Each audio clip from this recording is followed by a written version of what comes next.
Now, speaking of brilliant doctors, earlier this year I was privileged to meet and interview a doctor named Daniel Newsom. Dr. Newsom has 7 doctorates.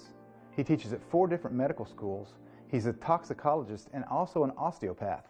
Some of this information that he's about to share is going to blow your socks off. Check it out. Talk about the relationship of fulvic acid in treating cancer. Okay, very good. Fulvic acid. Fulvic acid is the end product of decomposition of organic matter. Okay, as I think a compost. Okay, as compost breaks down, okay, it ends up in this black soil. Okay, that's good stuff. Good stuff. And the reason it's good stuff is that decomposition. You took 50 pounds of waste, okay, and it decomposed down to 5 pounds of, say, of soil. What you have there in that soil is the nutrition of 50 pounds of waste, all concentrated down into that soil. Well, there's things called humic shale.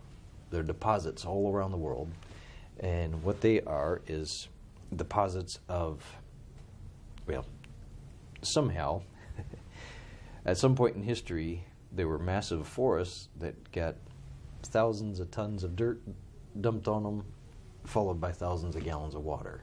And in certain places they got so much dirt dumped on them that they got pushed lower into the crust, and that the amount of pressure they were under caused that biomass to convert into petroleum. Other places it was much closer to the surface, and the microbes in the soil, the bacteria and all the different microbes in the soil, acted on that biomass, all this covered forest, okay, and decomposed it. Okay. And what we have left over from that is humic shale, and it's basically the compost soil. Okay? Okay. What we do is we take that and we extract fulvic acid. Now, fulvic acid is the absolute smallest particle of that compost, if you will. Okay? It has all the genetic information, all of the nutrition, all of the antioxidant capacity. Okay, fulvic acid, the molecule of fulvic acid has 14 tetratrillion electrons it can donate. Tetratrillion. That's 21 zeros behind 14. That's a number you can't fathom. It's unfathomable. One molecule has that many electrons to donate. And that's one of the problems with free radicals. Sure, it is a free radical quencher, and it's so tiny that it works on the outside of the cell, works on the inside of the cell, and works on the various components of the cell. Most importantly, it works in the mitochondria, the generator of the cell, the power generator for the cell. Okay, in the Krebs cycle, the energy cycle that the mitochondria has to go through to produce cellular energy, ATP. Carbohydrate is split. Okay, you have a carbon and hydrogen bond that is split. Okay, and when that happens, energy is released, and the mitochondria produce ATP. ATP goes out to the rest of the cell does its job. Problem is, when that happens, you have a carbon fragment and a hydrogen fragment. Okay. And those are called free radicals. Okay, we call them cellular debris, free radicals. In essence, it's kind of like if you had a wood stove and you burnt wood in there for a week and never cleaned the ash out. Mm-hmm. Eventually, the wood's full of ash and you can't burn anything. Yep. That's what happens with our cells and causes them to die. Okay, they have so many fragments of nutrients floating around in them that it snuffs the cell out. It can't burn anymore. Okay, you can't metabolize anymore. Fulvic acid goes into the cell and can convert all of those fragments of nutrients back into nutrition. Wow. It's some cool stuff. That's very cool stuff. Very cool stuff. I've never heard of that before. And nothing else does that, is the thing. So it's an anti-aging agent, okay? It's an antioxidant agent.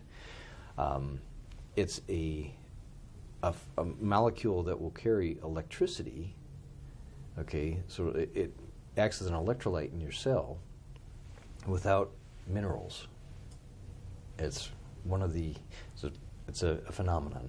It is. It's a phenomenon. And when you're feeling tired, okay, when you're tired and you're just ran down, you just don't have a lot of energy. Mm-hmm. On a cellular level, your cells aren't carrying an electrical charge very well. So if we can recharge the battery, quote unquote, mm-hmm. All of a sudden you have energy again. Things start functioning the way they should. They have the electricity to operate. Okay. And our bodies are electric. They're electric, exactly. Now, this whole function here of enhancing the electrical capacity, converting free radicals back into nutrition, is all wonderful. But fulvic acid also acts as a delivery system. Okay, when you can bond nutrients to fulvic acid, and it will deliver those nutrients. It's a nanomolecule. It's a micro nanomolecule, actually. It's smaller than nano. Okay. Therefore, it crosses all barriers in the body. Blood-brain barrier, everything. Okay. Everything. And it can carry nutrients to whatever tissue, whatever cells, wherever you need them to go. Deliver the nutrients. The interesting thing about it, though, is once it delivers the nutrients, it will take the waste or heavy metals or pesticides or you name it, anything that the cell doesn't want or anything that's harming the cell, pick that up. It'll bond that let's say mercury to fulvic acid and carry it out of the system. Okay. So you get this exchange that happens there. So I tell everybody it acts as the UPS man and the garbage man at the same time. Wow. Delivers its package, picks up the garbage, and takes it out. So when it comes to the cancer cells have very low electrical activity. So if we can raise their electrical activity, which fulvic acid does, we kill them. We kill high electrical activity kills cancer cells. Here's everyone in history that had cancer at the moment they were hit by lightning. Everyone that survived lightning strikes that had cancer didn't have cancer after they were hit by lightning. No kidding. No kidding. Across the board, every cancer patient that because that electrical energy killed the cancer. And so that's what fulvic acid does. Fulvic acid has that electrolyte capacity to raise the electrical activity in the cells, and it destroys cancer cells that way. We also have the capacity of removing the waste, delivering the nutrition. Okay, that's not to mention, depending on the fulvic acid you're getting, our fulvic acid is high in carbon, high in hydrogen, and high in oxygen, and so we go back to what I first started talking about. This is how we use fulvic acid for balancing that 96.3% of our body's composition. Wow. We use that in conjunction with diet, with water, with all these other things, and everything just happens faster. We can get them well faster with the fulvic acid. I believe God knew we were going to mess up things here, and He pre-programmed into the mix this humic shale that is so rich in fulvic acid, and just was to discover it so we could use it to fix things. In my family, my wife has taken fulvic acid through every pregnancy. We have extremely healthy children. I've been using and researching fulvic acid since 1996. I've had upwards of 8,000 patients take this, and we've only had good results. 8,000 patients. Never had any trouble. My children take it every day. Okay. We live on this planet, so we're going to be exposed to this environment. And for me, for my children, I want to protect them as much as possible. And so my children we give them the fulvic every day. Why is it that more people haven't heard about these natural treatments for cancer? First off, the practitioners have been the doctors have been persecuted so horribly, they're afraid to advertise. You know, they're afraid to put their hands up saying, okay, we're over here, it's working. You know, they're afraid to do that for fear of being squashed, you know, or attacked. That is, first and foremost, I mean, they don't advertise because they're afraid of getting attacked, number one. So therefore, people don't hear about it. Number two, media does not cover it.